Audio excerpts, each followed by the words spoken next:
चलो इधर जाके मैं FBZP पे गया, सबसे पहले देख रहे हो ऑल कंपनी कोड, यहाँ जाएंगे। इसमें आइडियली अपन 0001 को भी रेफर करेंगे। क्यों रेफर करेंगे? क्योंकि इसमें कई जगह फॉर्म्स होते हैं। फॉर्म मतलब आउटपुट पेमेंट एडवाइस का या जो है वो वेपर अपने को देगा रियल टाइम में। अब जो स्टैंडर्ड है अपन वो यूज करेंगे, ठीक है। तो अपन यहाँ से इसको कॉपी कर रहा हूँ, यहाँ पे अपना कंपनी कोड डाला AMIN।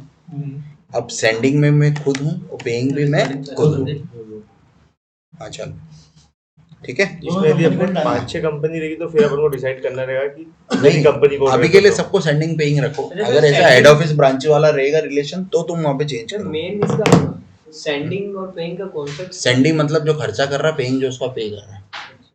अब तू बता तेरे उधर सर खर्चा कम करता है पे कम करता है? तो खर्चा तो सभी, जैसे 4 कंपनी कोड है, 4 कंपनी है तो सारी खर्चा कर रही है, ठीक है ना। लेकिन पे एक जगह से ही हो रहा है। हाँ कोई कंपनी नहीं, ठीक है। और अगर तुमको बिजनेस एरिया वाइज पेमेंट करना है, मतलब कि तुम्हारे पास एक ही कंपनी कोड में 4 बिजनेस एरिया है, अब एक ही वेंडर की 10 इनवॉइसेस अलग अलग बिजनेस एरिया की, तुमको पर बिजनेस एरिया पे करना है तो तुम बिजनेस एरिया वाइज लगा सकते हो, ठीक है। टॉलरेंस डे मतलब इतने दिन वो ऊपर, अगर ओवरड्यू हो गया तो 8 दिन और ऐसा। उसके बाद अभी तो मैं 0 रख रहा हूँ, ठीक है। अगर मैक्सिमम डिस्काउंट यहाँ बता दिया 5% से, इसके ऊपर डिस्काउंट तुमको नहीं मिल सकता, समझे। अब तुम कौन से स्पेशल जी, अपन ने याद है उधर ए देखा था अल्टरनेटिव रिको के लिए FBKP के अंदर कि एडवांस अपन इससे, मतलब अगर एडवांस को भी तुमको कंसीडर करना है पे करने के लिए तो अपन यहाँ पे कंसीडर में डाल दो, या तो कंसीडर करोगे या एक्सेप्ट करोगे, एक्सेप्शनल लिस्ट में होगा या लिस्टिंग में होगा। और इधर कस्टमर, अभी कस्टमर का तो बल्क रिसीवेबल अपन यहाँ से नहीं करते हैं, अगर वो करना है तो अपन यहाँ से वो भी कर सकते हैं, मतलब बल्क में पेमेंट आ भी सकते हैं, समझे। अब इसको करके जस्ट मैंने एंटर करा, इसको मैंने सेव करा, ये AMIN के नाम से मेरा क्या बन गया, एक ऑल कंपनी कोड हो गया। अब मैं पेइंग कंपनी कोड पे जाऊंगा, इधर भी अभी 0001 को मैं रेफर करूँ, ठीक है। इसको भी लेके मैंने क्या नाम दे दिया AMIN। मिनिमम अमाउंट कितना है, मैंने मिनिमम 1000 रुपये तो कम से कम होना चाहिए। इसको मैं आउटगोइंग इससे करूँ, इससे कम इसमें कंसीडर नहीं करूँगा।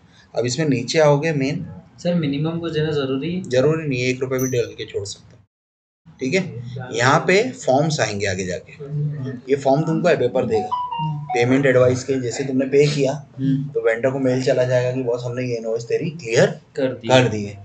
EDI मतलब इलेक्ट्रॉनिक डेटा इंटरचेंज, मतलब तुम्हारी तरफ से बैंक को इन्फॉर्मेशन जा रही है कि ये पेमेंट कर दो, समझे, वो EDI होता है, ठीक है। सेंडर डिटेल में इधर नीचे जाओगे तो यहाँ पे इसके फॉर्म्स बने, ये एड्रेस, फूटर, हेडर, नोटर है ना, ये सिग्नेचर, इसमें जो डेटा डालना है वो डेटा ऑलरेडी वेपर ने साइन सील जो भी लोगो है वो इसमें डाला हुआ है, समझे, तो वो इससे उठाता है, क्लियर। इसको भी लेके जस्ट एंटर करा मैंने और इसको भी सेव करा। मैंने 2 पॉइंट करे भी, ऑल कंपनी कोड और पेइंग कंपनी कोड। अब मुझे थर्ड जाना पेमेंट मेथड है कंट्री। अब पेमेंट मेथड जो होती है, जैसे इंडिया की गई IN पे, अब ये 1 डिजिट है, वो 0 to 9 हो सकती है, A to Z हो सकती है, स्पेशल कैरेक्टर। अब मेरे को लगता है भाई साहब सबने सारी ही यूज कर लिए यहाँ पे, समझे। तो अपन अभी के लिए, वैसे तो तुम न्यू एंट्री करके बनाओगे, जैसे मैं यहाँ पे एग्जांपल के लिए जाता हूँ तो तुम कंट्री डालोगे, जैसे IN डाली मैंने, है ना, मैं डाल रहा हूँ लेकिन वो अवेलेबल नहीं है, मैं दिखाने के लिए डाल रहा हूँ। जैसे मैंने @ डाल दिया, ठीक है, मैंने बोला मैं किसके लिए बना रहा हूँ, UPI पेमेंट के लिए, ओके। इसका डिस्क्रिप्शन भी वही दे दिया, है ना। अब ये आउट, हाँ मैं पेमेंट मेथड क्रिएट कर रहा हूँ कंट्री पे। अब वो आउटगोइंग के लिए है कि इनकमिंग के लिए, वो ट्रांसफर है, चेक है, बिल ऑफ एक्सचेंज है, क्या है, अब अपन ट्रांसफर बोल रहे हैं। तो सर इनकमिंग की भी पेमेंट मेथड बनेगी, यही बनेगी, वो जैसे इनकमिंग पैसा आ रहा है तो अपन याद होगा जब तुम टर्म्स ऑफ पेमेंट बना रहे थे ना, टर्म्स ऑफ पेमेंट में एक फील्ड थी पेमेंट मेथड, मतलब मान लो तुमने बोला UPI होगा तो 2% का डिस्काउंट दूंगा, है ना, कैश करोगे तो 5% का दूंगा, समझे। तो अलग अलग पेमेंट मेथड हो गई ना, समझे, वो चीज। तो इधर अभी अपन ने बैंक ट्रांसफर बोला, अब अपन ट्रांसफर करेंगे तो सामने वाले की बैंक डिटेल तो मैंडेटरी होगी ना, तो अपन यहाँ पे टिक करेंगे बैंक डिटेल पे, तो वो सारी चीजें ऑटोमेटिक, अकाउंट नंबर रिक्वायर्ड कर देंगे इस पे, सामने वाले का एड्रेस आना चाहिए अपने पास, और इसका डॉक्यूमेंट टाइप, अभी डॉक्यूमेंट टाइप पेमेंट का है, आइडियली ये ZP होता है, कौन सा होता है, और क्लियरिंग होती है ZV, ये SAP का दी है। अगर बिजनेस अपने बोलता है डॉक्यूमेंट टाइप तो अपन वो डॉक्यूमेंट टाइप यहाँ डाल सकते हैं, बात समझे, को क्रिएट भी करने पड़ेंगे। हाँ। तो इधर भी नीचे फॉर्म्स होते हैं, ये भी कॉपी करके बनाते हैं, जिस मैंने न्यू एंट्री करके दिखाया तुमको, समझे। अब ये बनाने जाऊंगा तो बनाने नहीं देगा क्योंकि @ ऑलरेडी यूज हो चुका है, समझे। इसको कैंसिल करके अभी के लिए यहाँ पे एक बनी हुई जो तो बस ये पेमेंट इतने में डायरेक्ट बन जाएगा बन जाएगा। ये एक ही स्क्रीन पे ये बाकी साइड वाली स्क्रीन का कुछ मैं काम बता रहा हूँ इधर जैसे 2 वाली बनी हुई है ना, इस पे क्या मैं ये आउटगोइंग करा, ट्रांसफर करा, इसमें street, bank detail, account number में रिक्वायर्ड कर देता हूँ, समझे। अभी किसी ने पीछे डॉक्यूमेंट टाइप ही उड़ा दिया जेड पे, ऐसा इसको भी ऐसे ही कर देता हूँ, या केस ऐड कर देता हूँ, अपना केस ऐड है ना वेंडर पेमेंट का, ठीक है, इधर भी केस ऐड कर देता हूँ। ये तो मैंने करा। इधर नीचे जाओगे ना, ये इसका फॉर्मेट है पेमेंट मीडियम का। ये पेमेंट मीडियम मतलब जैसे अपन बनाएंगे तो थ्रू एवे पर अपने तरफ से बैंक को फाइल जाएगी, वो फाइल का मीडियम है, जैसे एक्सएमएल फॉर्मेट और वो सब रहता है, ठीक है। ये करके जैसे इसको एंटर करोगे, सेव करोगे, तो ये अपना अभी एपीपी का एक पेमेंट मेथड क्रिएट हुआ है। अगर इस पेमेंट मेथड को, जैसे अभी मैंने 2 वाली बात करी, इसको किसी करेंसी पर रिस्ट्रिक्ट करना है कि ये इसी करेंसी के लिए काम करेगा, तो अपन यहाँ पे करेंसी अलाउड पे जाके जैसे आईएनआर करा है, अगर इधर आईएनआर डाला तो उसी वो आईएनआर पे काम करेगा, ब्लैंक है तो सब पे करेगा। तो अभी इसका मतलब क्या है, इधर पढ़ो, in this list you enter those currency that are permitted for this payment method, leaving this table empty means all currency are permitted. Is it clear? Yes sir.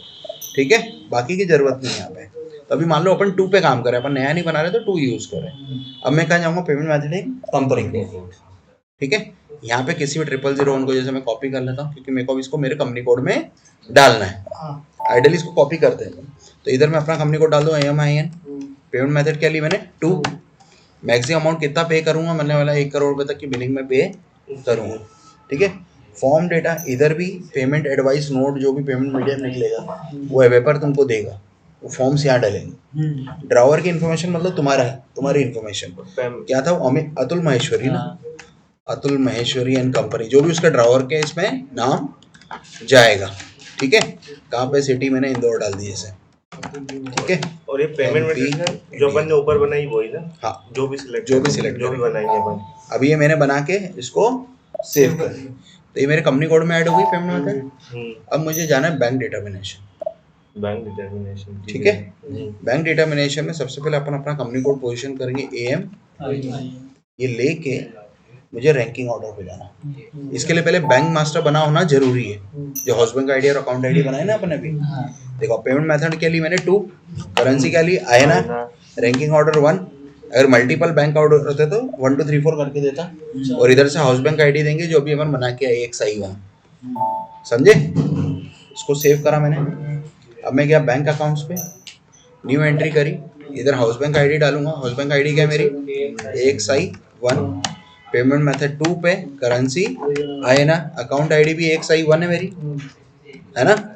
और इधर मैं बैंक का आउटगोइंग GL डालूंगा, जो तुम्हारा main incoming और outgoing है ना, यहाँ क्या हिट करेगा अपना आउटगोइंग वाला, एक्सिस का था ना, ये आउटगोइंग का GL डलेगा। ये तो GL ही नहीं बता रहा, AMIN में एक मिनट, कंपनी कोड दूसरा डाल रहा था, AMO कंपनी कोड पे देखता हूँ, इधर से ऑप्शन रहता है ना बाय कंपनी कोड, कोटक का है ये, एक्सिस का कौन सा है आउटगोइंग, एक्सिस का मेन इनकमिंग दिख रहा है, आउटगोइंग कौन सा है, हाँ ठीक है। अभी के लिए मैं कोटक वाला डाल देता हूँ, मारो गलत है, तुमको सही डालना है, ठीक है। ये करके मैं इधर से अवेलेबल में जाऊँगा, तुम वो सही डालना, मैंने भी गलत डाला है ना GL। न्यू एंट्री करेंगे, इधर हाउस बैंक आईडी डालेंगे, क्या थी अपनी अकाउंट आईडी भी XI1। अब कितने दिन तक बैलेंस रखूँगा, मैक्सिमम 3 डिजिट तो 999 रहता है, मतलब जो मिनिमम बैलेंस नहीं बोलते एक तरीके से मैं, तो इधर मैंने बोला मैं इसमें से 20 लाख रुपए तक या 50 लाख दे देता हूँ, तो 50 लाख तक इसमें से काटेगा, इससे ऊपर होगा तो रैंकिंग ऑर्डर सेकंड पे चला जाएगा, अगर सेकंड नहीं दिया तो एरर मार देगा, बोलेगा बॉस इसके आगे मैं पे नहीं कर सकता, समझे। इसको कर दिया मैंने। अब मैं यहाँ से वैल्यू डेट पे गया, न्यू एंट्री करी, पेमेंट मेथड क्या है मेरी 2, house bank ID XI1, account ID है ना, अमाउंट लिमिट कितना मैं क्लियरिंग करूँगा इससे 50 लाख तक, कितने दिन में क्लियरिंग हो जाएगी, मतलब 1 ही दिन में हो जाएगी, ये वैल्यू डेट है, समझे। वो पहली जो डेज थी वो minimum number of days maintenance था, तो वो 999 मैंने रखा। कुछ अगर चार्जेस लग रहे हैं, एक्सपेंसेस और चार्जेस में जाके न्यू एंट्री करके अपन खुद का एक चार्ज डाल रहे हैं, मैंने 01 डाल दिया, मतलब 50 लाख तक की लिमिट पे मुझे 50 रुपये चार्ज होगा। सर वो तो ट्रांजेक्शन के हिसाब से होता है, ये मैंने कितने ट्रांजेक्शन अभी के लिए डाल दिया है। वैसे यहाँ पे हम